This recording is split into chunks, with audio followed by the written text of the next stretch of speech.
तो मूवी की शुरुआत में हमें एक सुनसान सड़क पर वाइट गाउन पहनी एक औरत दिखाई जाती है जो अपनी कुल्हाड़ी तेज कर रही थी। रात के सन्नाटे में हर तरफ बस कुल्हाड़ी तेज करने की आवाज थी और फिर इस सब के बाद वो औरत वहां से चली जाती है, जिसके बाद सीन कट होकर हमें सुबह के 5 बजे जीना नाम की एक औरत को दिखाया जाता है जो अपने घर से मॉर्निंग वॉक के लिए निकलती है। जाने से पहले उसने गुस्से से अपने हस्बैंड को देखा था और डाइनिंग पर रखे हुए फूल उठाकर उसने बाहर फेंक दिए थे, जिससे हमें अंदाजा हुआ था कि उसके हस्बैंड ने कुछ तो गलत किया था, जिसकी वो फूल देकर माफी मांगने वाला था। पर जीना उसे माफ करने के लिए तैयार नहीं थी। खैर, वो जंगल के पास से गुजरने वाले ट्रैक पर अपनी वॉक शुरू कर देती है और अचानक ही उसके रास्ते में वही वाइट गाउन वाली लेडी आ जाती है जिसे हमने पहले सीन में देखा था। अपनी कुल्हाड़ी से वो एक ही वार करके एक ही सेकंड में जीना का काम तमाम कर देती है और ये सीन यहाँ पर खत्म हो जाता है। और इस सब के बाद असली कहानी शुरू होती है। हमारे सामने आती है तारा, एक टीनेजर जो हॉकी खेल रही है। यहाँ उसे एक लड़की हॉकी से मारती भी है, लेकिन तारा उसे कुछ भी नहीं कहती,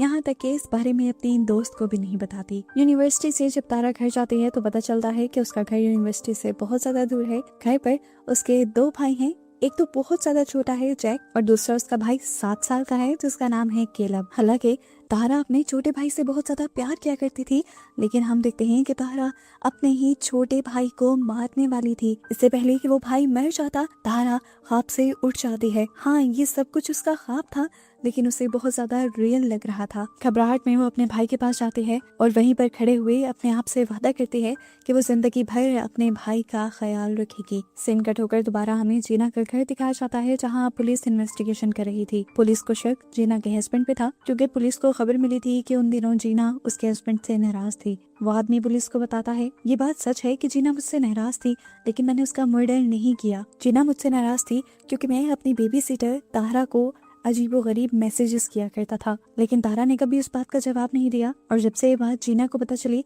तब से मैंने सब करना भी छोड़ दिया था। ये सब सुनने के बाद अब पुलिस तारा से मिलने के लिए निकल जाती है।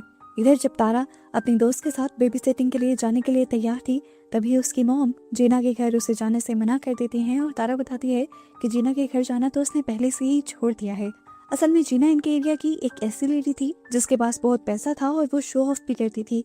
उसने $1000 का एक बेबी सीटर लिया था। उसकी मॉम जब डाइनिंग पर बैठकर ये बात कर रही थी तो उसके डैड भी इस बात का मजाक उड़ाते हैं और कहते हैं, देखो, तारा के टाइम पर तो हमें बेबी सीटर लेने की जरूरत भी नहीं पड़ी थी। 6 साल तक हमने उसे क्लोजेट में बंद करके रखा। वो तो मजाक कर रहे थे, पर तारा को इस चीज से कुछ सीरियस याद आ जाता है। हाँ डैड, जिस तरह आपने आंटी दयान को बंद करके रखा। ये सुनना था कि उसके डैड भी गुस्से में आ गए और ऐसे इन सब की बातों और एक्सप्रेशन से हमें पता चला कि इनकी फैमिली का हिस्सा आंटी दयान भी थी, पर कोई उन्हें पसंद नहीं करता था। तारा जब वीकेंड पर उनसे मिलने जाने की बात करती है तो तारा के डैड और उसका भाई केलब वहां जाने से साफ मना कर देते हैं।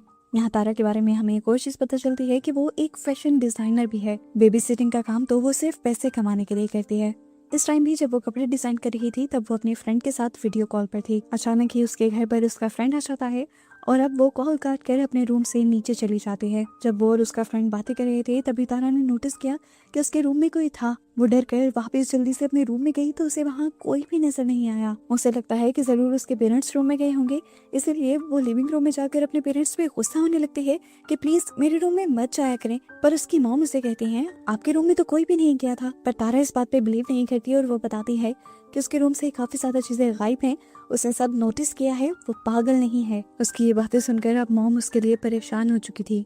रात में सबके सो जाने के बाद उसकी मॉम उसके पास आती हैं और उसे कहती हैं, अब जो मैं तुम्हें कहने लगी हूँ वो गौर से सुनना और मेरी बात का बुरा मत बनाना। आज तक हमने तुम्हें एक राज नहीं बताया और वो राज ये है कि हमारी फैमिली पर एक कर्ज है और उसी कर्ज की वजह से आज तक आंटी दयान भी मेंटल हॉस्पिटल में है। तारा पूछती है कैसा कर्ज और आंटी दयान को क्या हुआ था, जिस पर उसकी मॉम बताते हैं कि उन्हें डिलीरियंस होते थे, नाइटमेयर्स आते थे, अजीबोगरीब चीजें दिखाई देती थी और ये सब उनके साथ बहुत ही छोटी उम्र में शुरू हो गया था। मॉम बताती हैं कि उनको एक साइकोलॉजिकल इशू था जिसका उन्होंने वक्त पर इलाज नहीं करवाया और वो पूरी तरह बीमार हो गई और उन्हें मेंटल हॉस्पिटल शिफ्ट करना पड़ा। वो तारा से भी उसे जल्द ही मेडिकेशन करवाने को कहती हैं क्योंकि अब तारा को भी ऊटपटांग की चीजें दिखाई देने लगी थी, इसलिए मॉम परेशान हो गई थी। पर तारा को गुस्सा आ जाता है ये सुनकर और वो कहती है कि मैं पागल नहीं हूँ, और गुस्से में वो अपनी मॉम को रूम से जाने को भी कह देती है। मॉम के चले जाने के बाद भी मॉम की बातें उसके दिमाग में घूम रही थी, इसलिए वो अपने फैमिली कर्ज के बारे में सर्च करने लग जाती है और हैरान कुन बात ये दिखती है कि इंटरनेट पर भी उसके कर्ज के बारे में सब कुछ लिखा था। कुछ लोग उसे बाइपोलर डिसऑर्डर कह रहे थे तो कुछ लोग उसे कर्ज कह रहे थे। इस दौरान जब वो सर्च कर रही थी उसे लैपटॉप के साए के अंदर अपनी पूरी आंखें काली दिखाई देती हैं और वो डर कर लैपटॉप बंद कर देती है और अपने काम में लग जाती है। और ये सब करने के बाद अब तारा सो जाती है। आधी रात में तारा की आंख खुली किसी के उठाने पर। उसने उठकर देखा तो उसके रूम में एक डिमोनिक एंटिटी थी। उसके बाल बहुत ज्यादा बढ़े हुए थे, आंखें पूरी काली थी और उसने व्हाइट गाउन पहना हुआ था और उसके हाथ में वो कुल्हाड़ी भी थी। ये लगभग वही लेडी लग रही थी जिसे हमने पहले सीन में देखा था। वो अपना नाम लिज़ी बताती है और तारा से कहती है कि अगर तुम्हें मैं सच नहीं लग रही तो ये पकड़ो मेरी कुल्हाड़ी और जाकर अपने भाई को मार दो। उसकी ये बातें सुनकर तारा डर गई थी, लेकिन वो ये भी जानना चाहती थी कि क्या ये सब असल है या नहीं, इसलिए वो इस कुल्हाड़ी से अपने टांग के ऊपर कट लगा देती है। जिसके बाद वो अपनी कटिंग टांग लेकर ही बाहर आती है और उसे अपने मॉम डैड के कमरे से लड़ने की आवाज़ें आती हैं। लड़ते हुए वो तारा के बारे में ही बात कर रहे थे। डैड को लगता है कि तारा को भी मेंटल हॉस्पिटल ही एडमिट करवा देना चाहिए, जबकि तारा की मॉम का मानना था कि वो थेरेपी से ठीक हो जाएगी। पर उसके डैड कहते हैं डयान भी थेरेपी से ठीक नहीं हुई थी। ये सुनकर गुस्से में उसकी मॉम कहती है कि डयान को बीच में मत लाओ, मैं कह रही हूँ ना वो थेरेपी से ठीक हो जाएगी। उनकी बातें सुनकर तारा चला जाती है और अपने वॉशरूम में चली जाती है और वहीं उसकी आंख पे लग जाती है। सुबह जब उसकी आंख खुली तो टांग पर उसकी नजर पड़ी। वहां पर चोट असल में थी और ये देखकर वो हैरान रह गई कि रात में जिस फिगर को उसने देखा था वो उसका वहम नहीं था। तारा ने अपनी सारी सिचुएशन को देखते हुए खुद ही थेरेपिस्ट के पास जाने का फैसला कर लिया था, लेकिन वहां जाकर वो थेरेपिस्ट को ये नहीं बता पाती कि उसे कोई साइकोलॉजिकल इशू है। वो थेरेपिस्ट से आंटी डयान के बारे में ही बात करती है और बताती है कि उन्होंने 16 साल की उम्र में अपने ही बच्चे को मार दिया था। थेरेपिस्ट से उन्हें पता चलता है कि आंटी डयान को स्किज़ोफ्रेनिया हो सकता है, जिसमें इंसान को बहुत ज़्यादा गुस्सा आता है, मल्टीपल पर्सनालिटी डिसऑर्डर भी हो जाते हैं और हेलुसिनेशन भी होते हैं। लेकिन थेरेपिस्ट ये भी बताते हैं कि ड्रग्स और थेरेपिस्ट की मदद से स्किज़ोफ्रेनिया को ट्रीट किया जा सकता है, यानी ठीक किया जा सकता है। तारा ये सारी बातें सुनकर यहाँ से उठकर चली जाती है और इस टाइम उसके दिमाग में यही चल रहा होता है कि वो आंटी डयान की तरह कभी भी अपनी फैमिली को हर्ट नहीं करेगी। यहाँ से बाहर निकलते ही अब उसे लीज़ी की आवाज़ आती है और लीज़ी उसे बताती है कि जो सब तुम्हें आंटी डयान के बारे में पता चला है वो सब गलत है। अभी वो यही सब सोच रही थी कि उसके सामने वही पुलिस ऑफिसर्स आ जाते हैं जीना के मर्डर की इन्वेस्टिगेशन करने के लिए। वो उसे पूछते हैं कि जिस दिन जीना का मर्डर हुआ तुम कहाँ थी। तारा उन सारी बातों के जवाब देती है और फिर ये भी बता देती है कि उसने जीना का घर आखिर छोड़ा क्यों था। जीना के हस्बैंड ने पहले उसके कॉस्ट्यूम खरीदे और फिर उसे ही मॉडलिंग के लिए अप्रोच किया, जिसके लिए वो पैसे भी अच्छे दे रहा था। जब तारा मान गई तो वो तारा से गलत बातें करने लगा और यही बात जीना को पता चल गई थी और इसी बात की वजह से तारा ने जीना का घर छोड़ दिया था। खैर अगले दिन दिखाया जाता है कि तारा की एक फ्रेंड जब जंगल के रास्ते से अपने घर आ रही होती है तो उसे अचानक रास्ते में कुछ अजीबोगरीब आवाज़ें आने लगती है। उसे पहले तो कोई दिखाई नहीं देता, पर अचानक वो व्हाइट गाउन वाली औरत अपनी कुल्हाड़ी लिए उसके सामने आ जाते हैं, जिसे देखते ही उस लड़की की जान निकल जाती है। वो लड़खड़ा कर वहीं पर गिर जाती है और वो औरत पहले उसकी उंगलियां काटती है अपनी कुल्हाड़ी से और फिर उसका मर्डर कर देती है। जबकि नेक्स्ट सीन में हमें तारा को अपने घर दिखाया जाता है और इस टाइम उसके साथ सूजन थी, जो तारा को कंफ्यूज देखकर पूछती है सब ठीक है, तो तारा उसे बता देती है कि नहीं सब ठीक नहीं है, मैं अपने आप पर कंट्रोल नहीं रख पाती, मुझे लगता है कि मैं अपनी फैमिली को मार दूंगी। सूजन उसकी बात पर ज्यादा ध्यान नहीं देती और कहती है ये इतना सोचने वाली बात नहीं है, हर टीनेजर को लाइफ में एक मर्तबा ऐसा लगता ही है। लेकिन तारा कहती है मेरे साथ कुछ अलग है, मुझे लगता है कि मैं सच में मार दूंगी। अब सूजन भी उसकी बात सुनकर सीरियस हुई थी। उसने तारा को कहा अच्छा अपनी ये बातें और सोच किसी को बताना मत। लेकिन असल में उसकी मॉम एमिली बेबी मैनेजर के जरिए ये सब कुछ सुन रही थी और वो काफी टेंशन में आ चुकी थी। अगले सुबह इन सब लोगों ने आंटी डयान से मिलने के लिए जाना था, लेकिन तारा के छोटे भाई को बहुत ज्यादा फीवर हो जाता है और मॉम तारा से कहती हैं कि तुम अपनी फ्रेंड के साथ चली जाओ।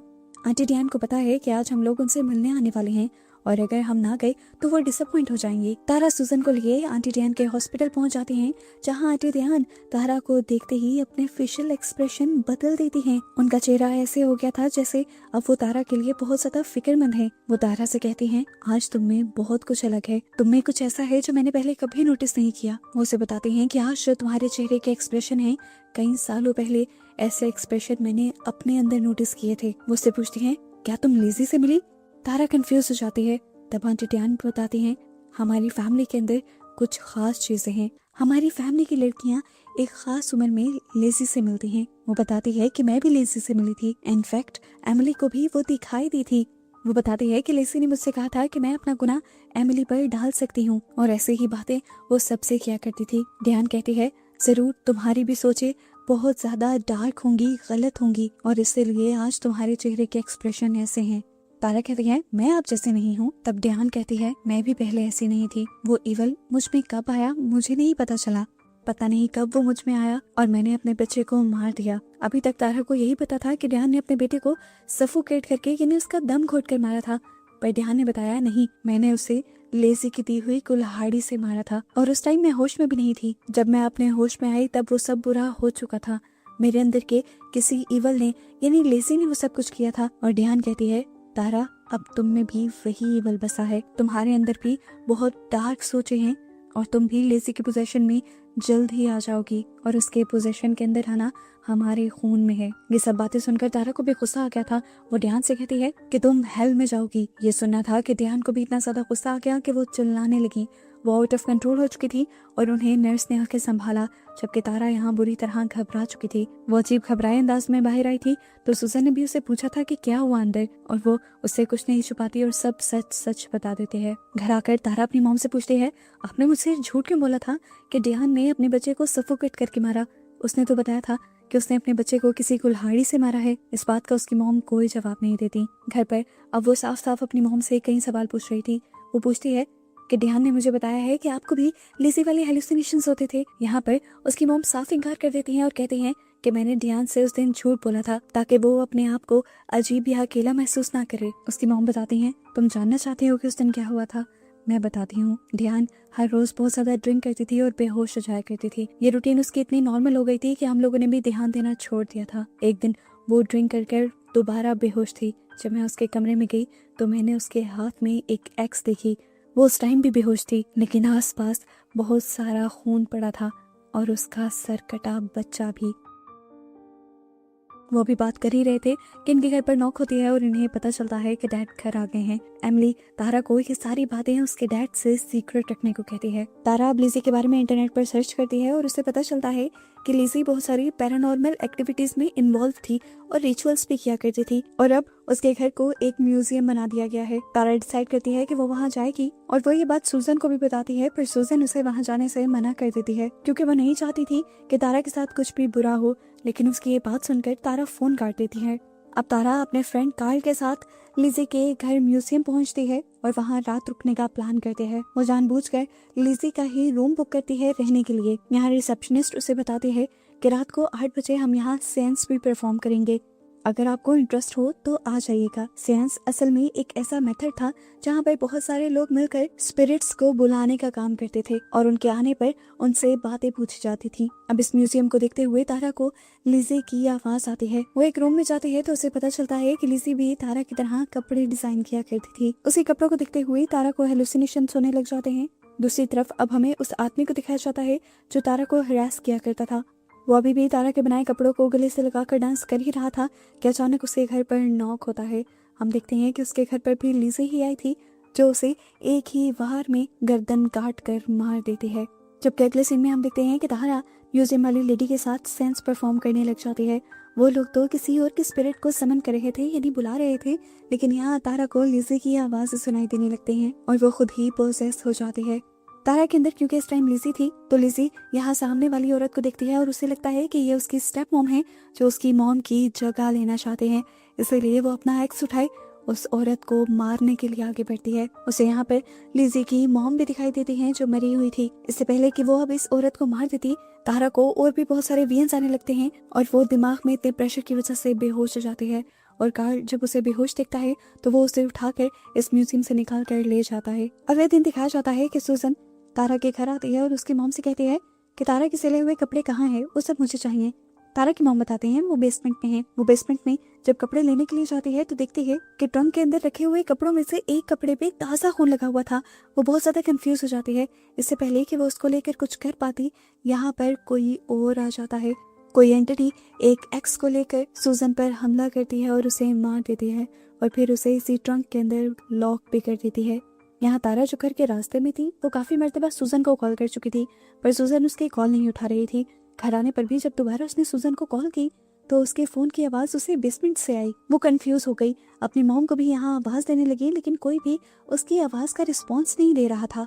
डर गया वो अपने छोटे भाई केलब को ढूंढने लगी। ना केलब यहाँ पर था और ना उसका छोटा भाई उसके क्रेडल में था। तारा के बार बार आवाज देने पर उसका भाई केलब उसे बताता है कि वो अटैक में है। वो बताता है कि उसने घर में किसी अजीब सी फिगर को देखा था, जिससे बचने के लिए वो अपने भाई को लेकर यहाँ अटैक में आ छुपा। जब वो उससे सूजन के बारे में पूछती है तो केलब बताता है कि वो नीचे ट्रंक में है और कोई उसे मार भी चुका है। अब तारा उसे अपना फोन देती है और कहती है कि तुम 911 को कॉल करो और मैं मॉम को ढूंढती हूँ। केलब यहाँ अपने डैड को कॉल करता है और घर की सारी सिचुएशन बता देता है, जबकि उसके डैड 911 को कॉल करके घर बुला लेते हैं और खुद भी घर आने लगते हैं। अब तारा और उसका दोस्त कार्ल स्टिक लेकर मॉम को ढूंढने की कोशिश कर ही रहे होते हैं, तभी एक दीवार के पीछे से एक लेडी कार्ल के ऊपर अपनी एक्स से अटैक कर देती है और उसके बाद यहाँ से भाग जाती है। तारा कार्ल का खून रोकने के लिए उसके ऊपर बेल्ट बांध देती है और खुद फिर उस औरत को ढूंढने के लिए निकल जाती है। तारा को घर में उस लेडी को ढूंढते हुए एक और बॉडी मिल जाती है और ये डेड बॉडी किसी और की नहीं बल्कि आंटी डेहान की थी।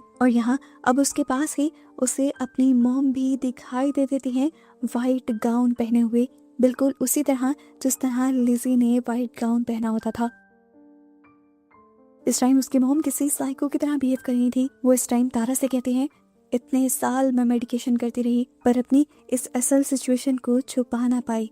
वो तारा को जब मारने के लिए उसके ऊपर झपटती है तो तारा पीछे हट जाती है और वो फिसल कर गिर जाती है। तारा अपनी मॉम के पास जाती है और उसे रियलाइज करवाने की कोशिश करती है कि वो लिजी नहीं है, वो एमिली है, जैक और उसकी मॉम केलब की मॉम। यहाँ पर एमिली को होश आ जाता है और अपनी इस हालत को देखकर वो रोने लगती है। तारा ने शुक्र किया था कि उसकी मॉम को होश आ गया, लेकिन अगले ही पल एमिली फिर से वैशी हो गई। वो कहती है, इस टाइम मुझे किसी की हेल्प की जरूरत नहीं। वो उससे दूर करती है और कहती है कि मैं तुम्हें भी मार दूंगी, लेकिन तुमसे पहले जैक को मारूंगी और फिर केलब को, क्योंकि वो हमेशा रोते हैं और बहुत शोर मचाते हैं। वो इस टाइम उससे कहती है, तुम जानती हो कि आंटी डेहान ने उस दिन अपने बेटे को नहीं मारा था, मैंने मारा था उसके बेटे को, और फिर मैंने उसके हाथ में एक्स पकड़ा दी थी, इसीलिए उसे आज तक याद भी नहीं कि उसके बेटे को किसने मारा। वो कहती है, आज तुम सबका मैं वही हाल करूंगी। वो कहते हैं, तुम जानती हो कि मैंने उस बच्चे को क्यों मारा था?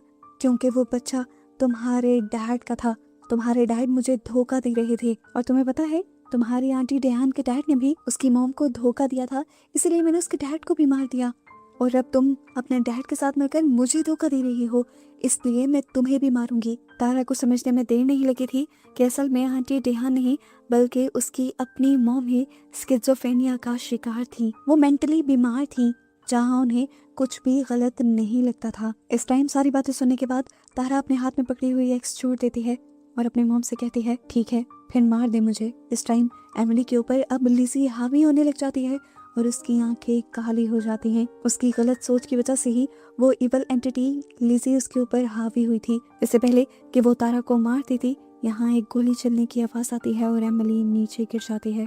पता चलता है कि पीछे पुलिस आ गई थी और वो ये सब कुछ देख चुके थे कि किस तरह एमिली अपनी बेटी तारा को मारने वाली थी, इसीलिए उन्होंने एमिली को शूट कर दिया। इस टाइम कार्ल और एमिली, जो दोनों ही बहुत ज्यादा जख्मी थे, उन्हें हॉस्पिटल पहुंचा दिया जाता है और तारा को यहाँ आकर उसके डैड संभालने लग जाते हैं। फिलहाल एमिली जिंदा तो है लेकिन बहुत बुरी कंडीशन में है। सीन कट होकर अब हमें कुछ टाइम बाद का सीन दिखाया जाता है, जहाँ तारा अब अपने डैड से वादा करती है कि वो अपना इलाज करवाएगी, अपनी मेडिकेशन करवाएगी, ताकि वो अपनी मॉम जैसी ना बन जाए। और आज के बाद से वो सिर्फ अपना ही नहीं बल्कि अपने छोटे भाइयों का भी ख्याल रखेगी और उनकी जिम्मेदारी उठाएगी। जिसके बाद ये सब लोग मिलकर सूजन की ग्रेव पर जाते हैं और वहाँ पर फूल रखते हैं। यहाँ लगता है कि सब कुछ सेट हो गया, लेकिन फिर एक दिन तारा के भाई केलब की कार के अंदर उसे कार के पीछे बैठा हुआ कोई दिखाई देता है। ये कोई और नहीं था बल्कि लिज़ी ही थी जो अब केलब से बात कर रही थी।